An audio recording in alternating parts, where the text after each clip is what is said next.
Hello friends, and welcome back to the kitchen here at House at Long Meadow. Today I'm in the kitchen working on freshening up my most favorite cookware. And if you haven't guessed already from what's behind me and around me, it's cast iron. I was digging through our shop and I found an old cast iron skillet that was my great grandmother's. This cast iron skillet has seen better days for sure. It is rusted in many places. It is not seasoned at all, and you might think, how in the world could you ever cook on something like this?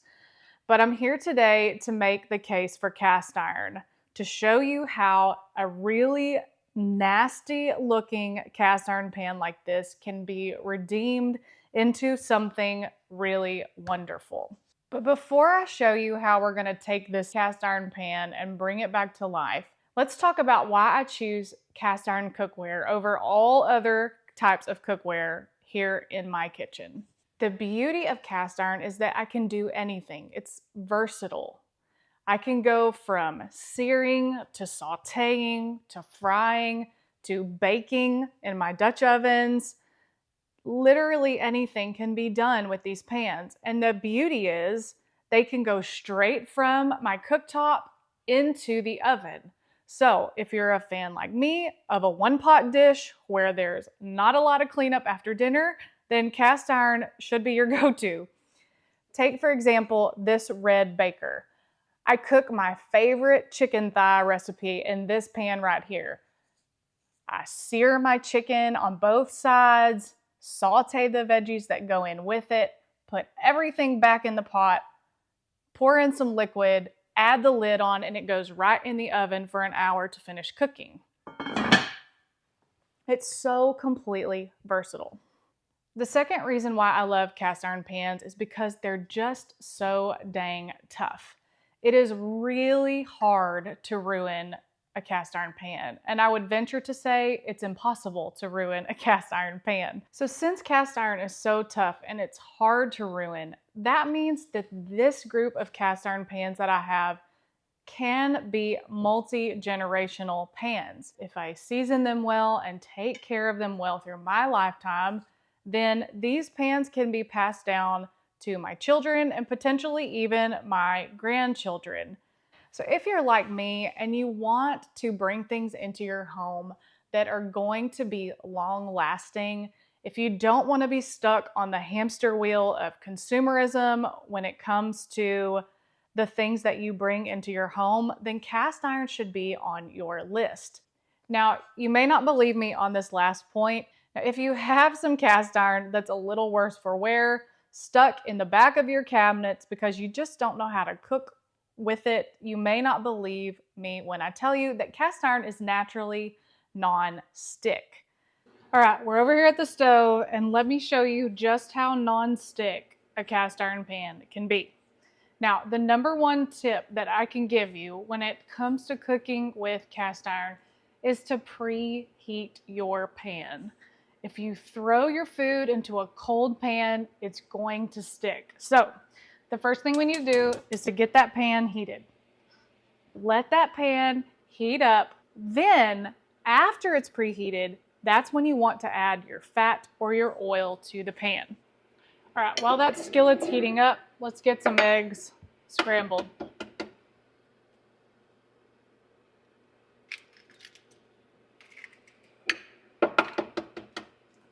We've had a few dreary and icy, wintry days around here in Texas the last few days, which is not normal for us to have weather that is below 10 and 11 and 12 degrees. And so the chickens have been a little stubborn the last few days, but I got some nice fresh eggs here.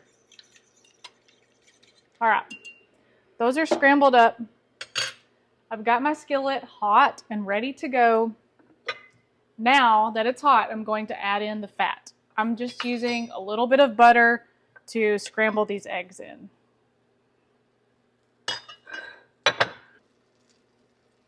All right, pan's nice and hot.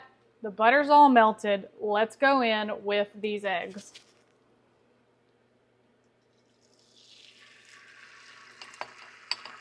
And that little sizzle right there is a good sign.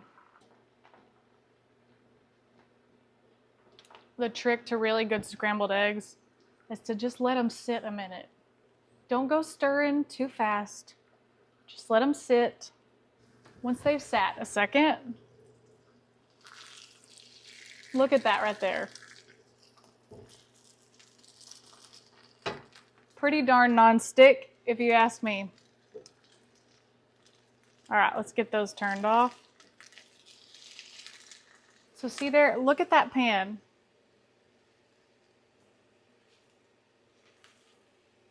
Completely non-stick.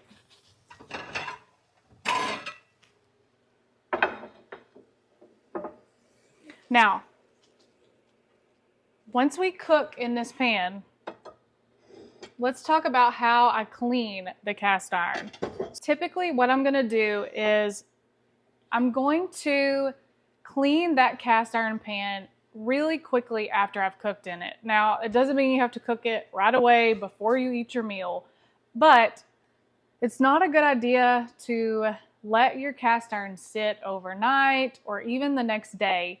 If you let this sit in water in your sink or stack other dishes inside of it, that can ruin the seasoning on your pan. So typically what I do after we finish dinner, bring my cast iron over, use really hot water, and I just use a sponge to wipe it out clean with that hot water. Typically, I don't use any soap. And when you have a good seasoned cast iron skillet, you really don't need any soap. Now, if you have some really stuck on food, it doesn't hurt for a drop or two of soap to be used in your cast iron pan. You just want to make sure that you get that pan wiped out and dry so that none of that residue is left in the pan. So I'm going to take this pan over to the sink. I'm going to rinse it out in really hot water, and it's just going to go right back on the rack. Nothing to it.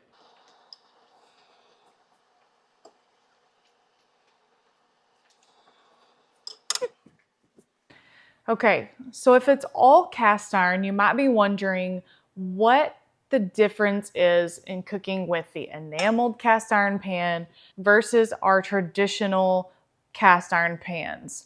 Now, the reason you want to do that is we've worked really hard to build a protective layer on our traditional cast iron pans. We've seasoned them well, and we want that protective layer to stay on the pan as a solid coating while we cook with it.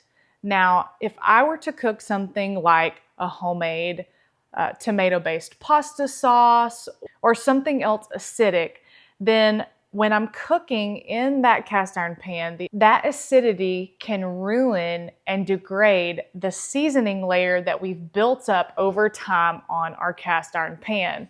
And since that's what gives us the really great nonstick capabilities, we don't want to ruin that. So therein lies the beauty of the enameled pans. I can cook more acidic things in these pans.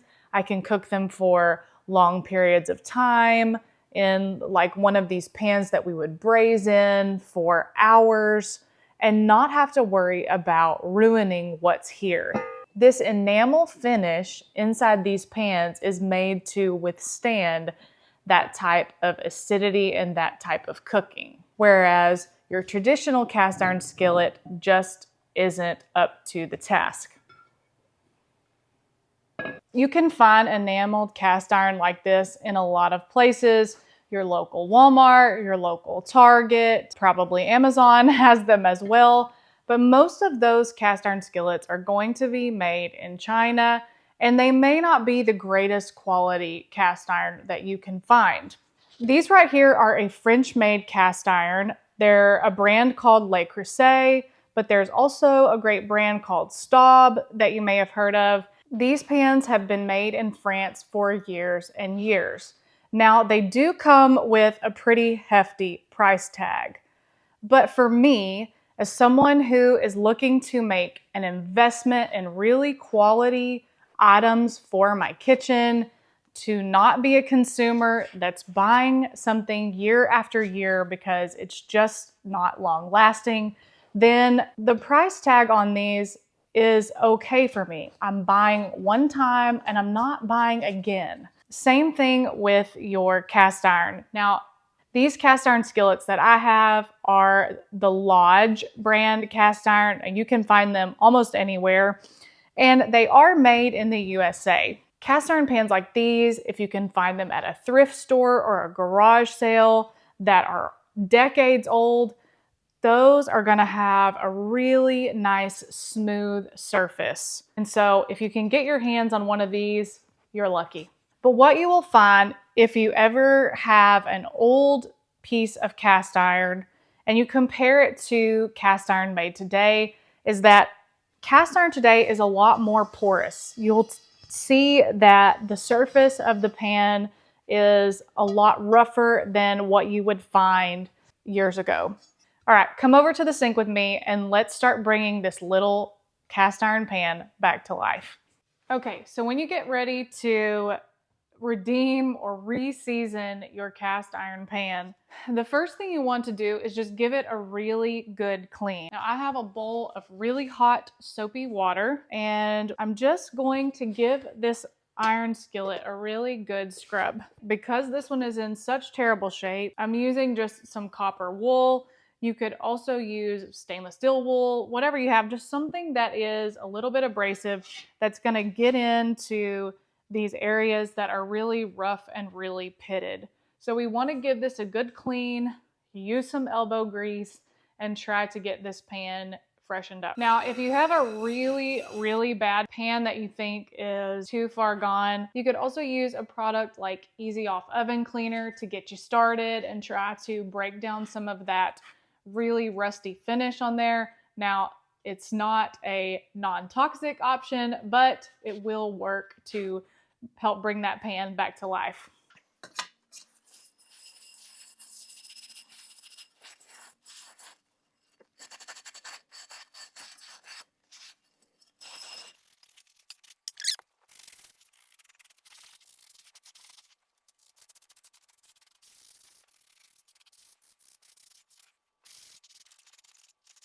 If you're worried about your manicure or your hands, then you might want to wear some gloves, but I was never really a manicure girl. I always preferred to spend my money on good cookware. All right, this pan still looks rough, but we've smoothed that finish up a lot. The really rough, rusty spots, the pitted spots are just about gone.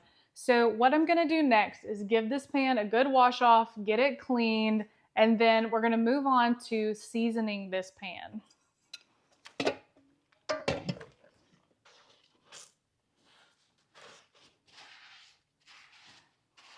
You know, my great-grandmother gave me this pan when I was 2 or 3 years old. And I honestly can say I don't think I've ever cooked on it. When my husband and I lived in our first home, it hung on the wall in the kitchen just for decoration and memories' sake. But when we moved, it got stuck somewhere in a box, I guess. And so it's been living in our shop all this time. And so I'm happy to bring this little pan back to life and bring it to good use here in our kitchen. Okay, so once you get your pan all nice and clean, the next thing that we need to do is to make sure that your pan is dried really well. The best way to do that is to pop your cast iron on a burner on your stove, let that heat through, and make sure that all of the moisture that we just put into that pan has dried out. Now, the reason why you want to do that is when we're seasoning cast iron, essentially what we're doing is we are creating a layer that is going to seal that cast iron.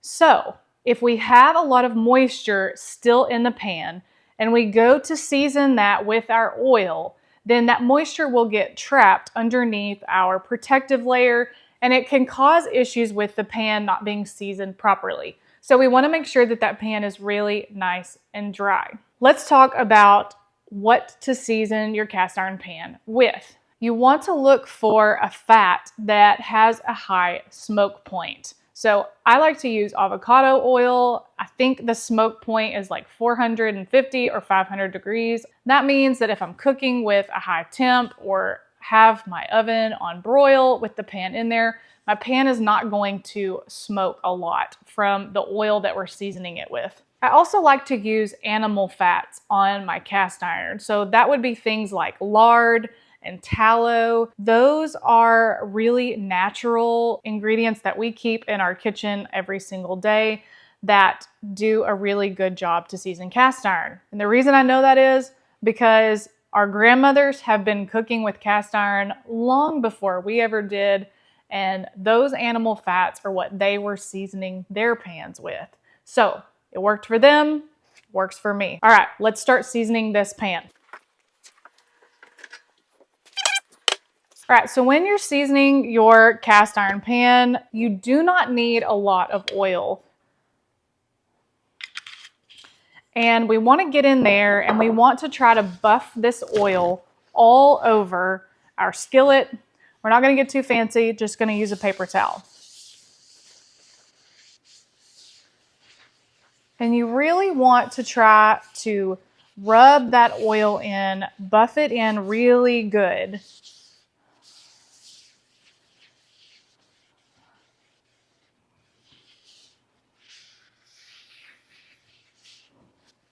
Don't forget about the handle and all of the edges. We want this entire pan to be non-stick.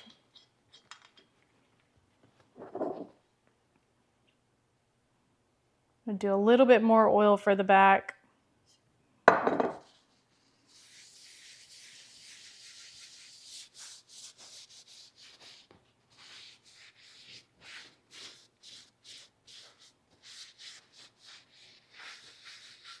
Now, one of the reasons why you don't want to over oil your cast iron pan when you're seasoning it is that oil can create like a sticky layer on your cast iron. So if you've ever seasoned cast iron or used cast iron and it had like a tacky, sticky finish in it, then the reason for that was just too much oil. You can clean that up really good with some soapy water and re-season it, and it will be just fine. But I know oftentimes we think, oh, it needs to be seasoned, it needs lots of oil, and in fact, it really doesn't need as much as we think it does. All right, I think we've got this pan rubbed down pretty good. So the next step that you want to do is to take your pan and you want to put it in a 400-degree oven for about an hour. That's going to help all of that oil seal into our pan nicely.